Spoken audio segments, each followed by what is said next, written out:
Su mundo son astillas, su hogar en el fondo. A su alrededor, una tripulación al borde del motín y un puñado de herramientas que hasta ayer parecían inútiles. Pero, para unos piratas del siglo XVII, esto no es el final, es un lienzo en blanco, y no es ficción. En 1609, la tripulación del navío inglés Sea Venture, que naufragó en las costas de las Bermudas, hizo exactamente eso. En 10 meses construyeron 2 nuevos barcos con los restos, el Deliverance y el Patience, y se salvaron. Miraron la basura y no vieron el pasado, sino el futuro, y les mostraremos cómo, a partir de ese caos, construyeron un barco Frankenstein capaz de cruzar el océano. Pero había un secreto que hacía de estos barcos un milagro y una bomba de tiempo flotante a la vez.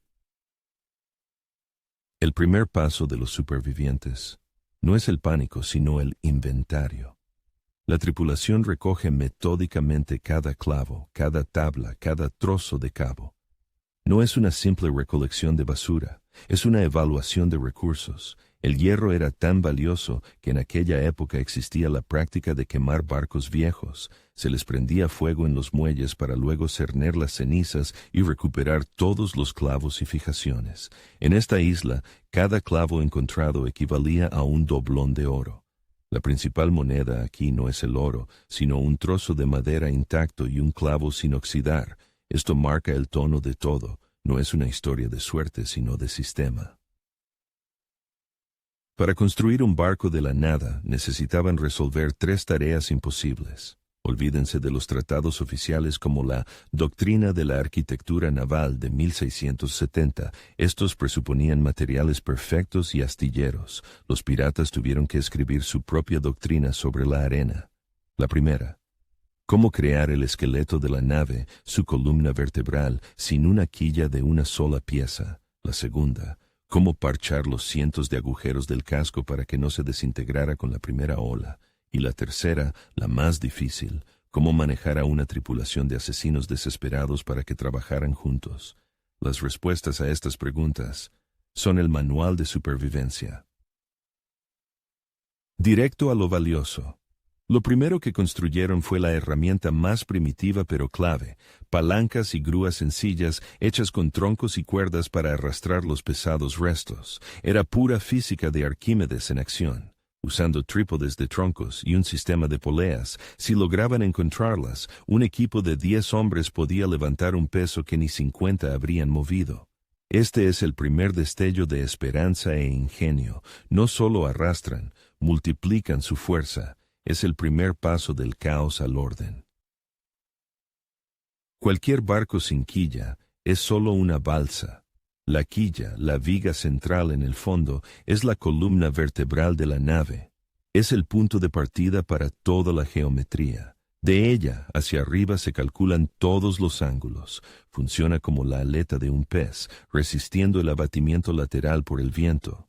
Sin ella, un barco en el océano no es un pez, sino una medusa. Va a la deriva. Los supervivientes no tenían una quilla de una sola pieza y rompieron todas las reglas de la construcción naval.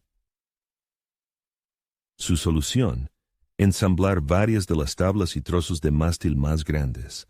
Las unían a solape, usando clavijas de madera, cabillas y esos escasísimos clavos. Esta técnica se llama empalme. Cada corte debía ajustarse a la perfección, la más mínima holgura, y toda la estructura perdía rigidez. En un astillero era un arte. Aquí, un acto de desesperación. Esta quilla compuesta tenía un defecto fatal. Con el tiempo comenzaba a combarse, dándole al barco la apariencia de una espalda rota. Era feo, era débil, pero era la única solución, una concesión a la realidad. A esta columna vertebral había que fijarle las costillas, las cuadernas. Las arrancaban de los restos del viejo casco, o, lo que es aún más ingenioso, las encontraban en la naturaleza. Era una auténtica cacería. La tripulación peinaba la isla, mirando los árboles no como madera, sino como piezas ya hechas. Esa curva es una genol para una cuaderna, y esa raíz, una roda perfecta. Los carpinteros de Rivera llamaban a esto madera de crecimiento y la valoraban a peso de oro por su resistencia natural. Los piratas no tallaban la forma que necesitaban, la encontraban. Deténgase un segundo. Mire a su alrededor. Si tuviera que construir el armazón más resistente posible para un refugio ahora mismo, ¿qué 3 objetos usaría? ¿La pata de una mesa? ¿Una estantería? Ahora compliquémoslo. No tiene tornillos ni pegamento, solo una cuerda. ¿Cómo los uniría? Este ejercicio era lo que sucedía en sus mentes las 24 horas del día. No pensaban en categorías, sino en funciones. El esqueleto está listo. Se yergue sobre la arena, parecido a los restos de una bestia gigante. Es fuerte, pero es un colador. Y ahora se enfrentaban a la tarea de la que dependía todo: cómo forrar este esqueleto para que el océano se quedara fuera. Y no solo el océano. En las aguas cálidas les esperaba el principal enemigo de la madera, el gusano de barco, Teredo navalis, un molusco que no solo perfora la madera, se la come, convierte el roble más resistente en una esponja. Su nuevo hogar podía ser devorado vivo incluso antes de tocar el agua salada. Su solución: olvidar el forro clásico. No tenían tablas largas y rectas, solo trozos, así que forran el casco en varias capas. La capa superior cubre las juntas de la inferior. Es parecido al arte del quilting, del acolchado con retales, solo que en lugar de una acogedora manta están creando una barrera contra la presión de toneladas de agua. El doble forro se usaba en barcos de guerra para mayor resistencia, pero allí era un cálculo de ingeniería. Aquí, una necesidad caótica. Las juntas entre estos parches debían ser selladas, y aquí comienza la verdadera alquimia. Raspan la brea vieja de los restos y la hierven, deshacen los cabos podridos en fibras individuales. Si eso no es suficiente, usan musgo mezclado con grasa de tortugas o aves marinas capturadas. Pero lo más increíble, queman conchas para obtener cal. Mezclan esta cal con grasa, obteniendo una masilla primitiva pero resistente al agua. Esta masa repugnante y pegajosa es su única protección contra el abismo. Marino. Miremoslo con los ojos de un carpintero de ribera. Cada martillazo es un riesgo. Si la tabla se raja, no tienes otra de repuesto. Por eso, antes de clavar un escaso clavo, pasa horas perforando un agujero guía con un berbiquí primitivo. El sonido de una tabla al rajarse no era solo un problema técnico, era el sonido de la desesperación, desmoralizando a toda la tripulación. Si un clavo se dobla, hay que pasar horas enderezándolo sobre una piedra. El precio de un error no es una reprimenda del jefe, sino otro día de hambre para todos. Es un trabajo con 0 tolerancia al fracaso. Sobre las hogueras hierve un líquido negro. Lo cocinan en calderos rescatados o incluso en grandes caparazones de tortuga. Es la brea con la que rellenan las grietas más grandes. El proceso se llama calafateo. No solo es un trabajo sucio, sino también tóxico. El humo acre irritaba los ojos y los pulmones, añadiendo otro círculo del infierno a su supervivencia diaria. Este peligroso procedimiento convierte un casco deforme en una tina relativamente monolítica. El casco está listo, descansa en la orilla embreado y feo, pero aparentemente estanco. Pero un barco sin vela es una prisión. Para que entiendan la magnitud de la tarea, la vela para un pequeño balandro de la época son más de 50 metros cuadrados de tela. ¿De dónde sacar decenas de metros cuadrados de tela resistente en una isla desierta? La respuesta estaba en sus espaldas. Cosían las velas con su propia ropa, con los jirones de lona vieja que habían sobrevivido, con todo lo que no fuera madera o hierro, cada costura, a mano. El resultado no era una vela, sino un vitral que contaba la historia de su desesperación, pero este mosaico tenía una vulnerabilidad crítica. Los diferentes tipos de tela absorbían la humedad y se estiraban de manera distinta bajo el viento. Esto convertía la vela en una burbuja caprichosa e ingobernable. Para estabilizarla de alguna manera, los harapos se impregnaban con la misma mezcla de grasa y brea. Tenían un aspecto horrible, pero atrapaban el viento. Para izar estos remiendos se necesitaba un mástil, pero en la isla no había un árbol entero de la altura necesaria. La solución, de nuevo, un compuesto. Tomaban 3 troncos más delgados, los juntaban apretadamente y los ataban con cuerdas a lo largo de toda su longitud. Era una imitación tosca de un mástil compuesto real. Estas ataduras de cuerda, las trincas, eran su punto débil. En una tormenta, una sola trinca rota podía provocar una catástrofe.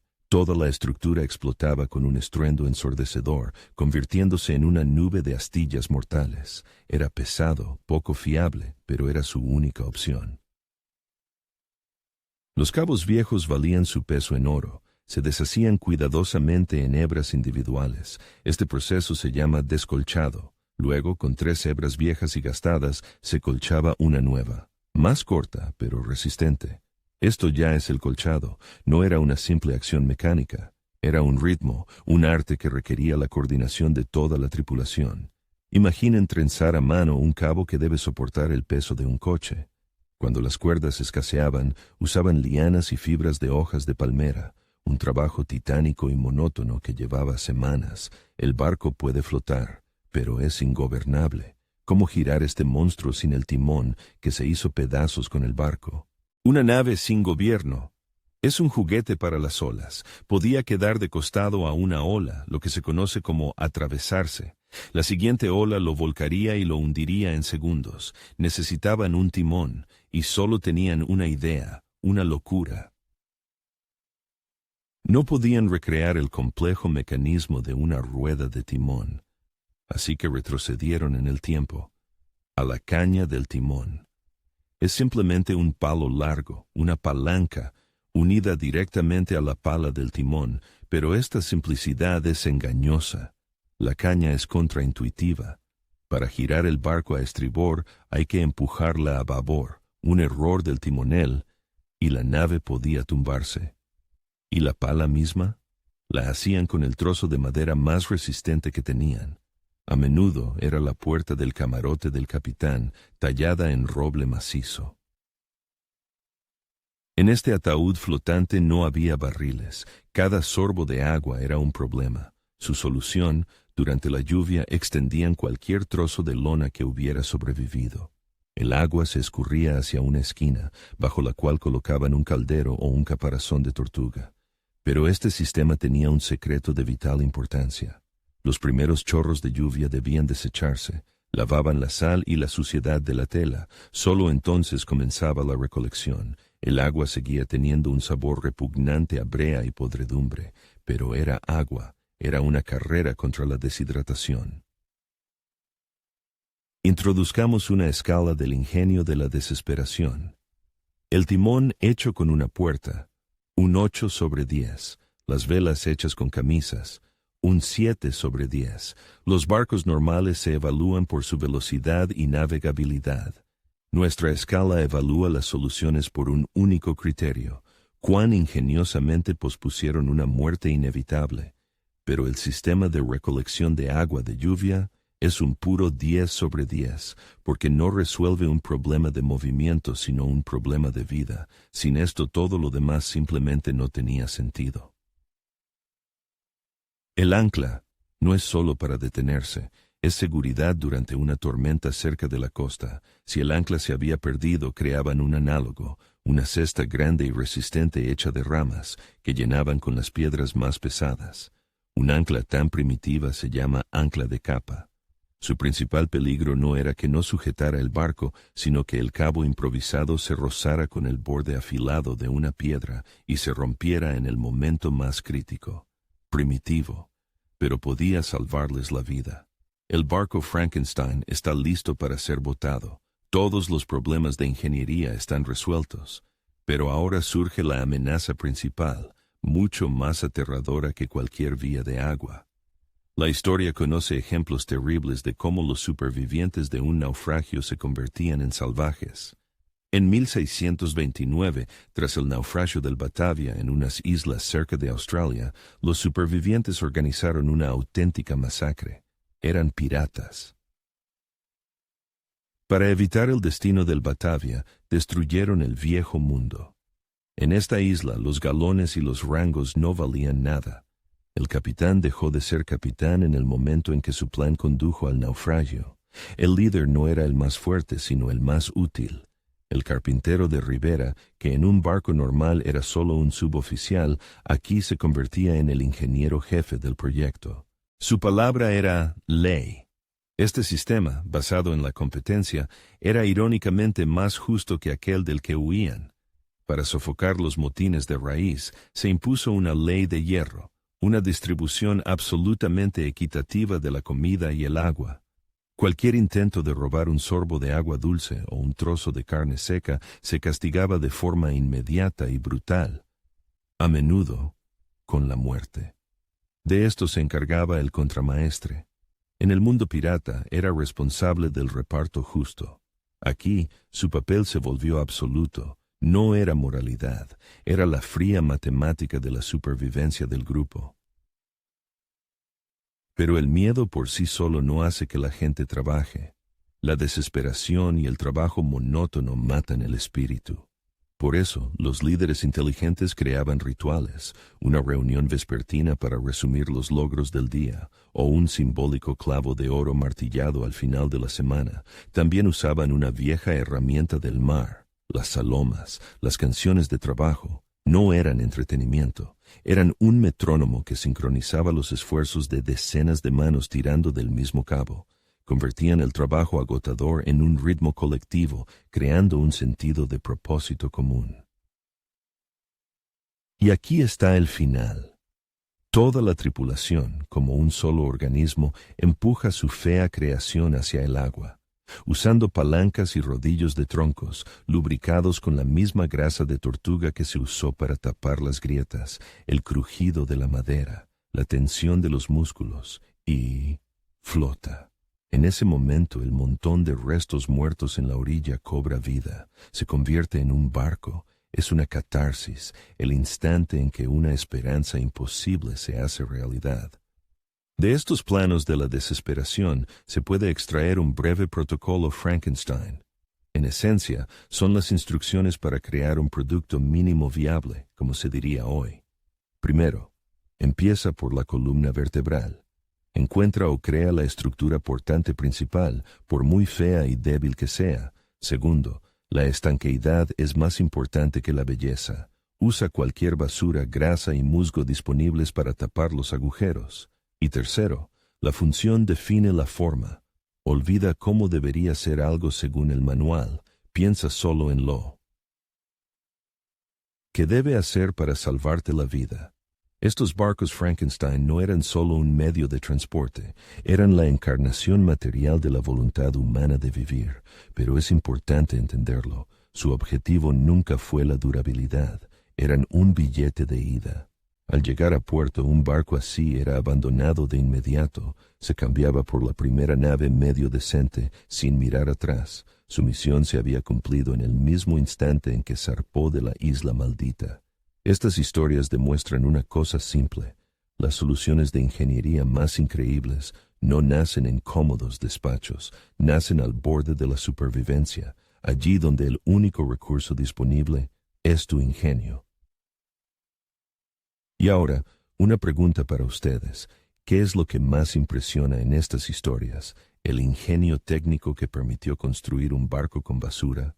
¿O la increíble fuerza del espíritu humano que les hizo no rendirse? ¿Cuál fue el verdadero motor de esta historia?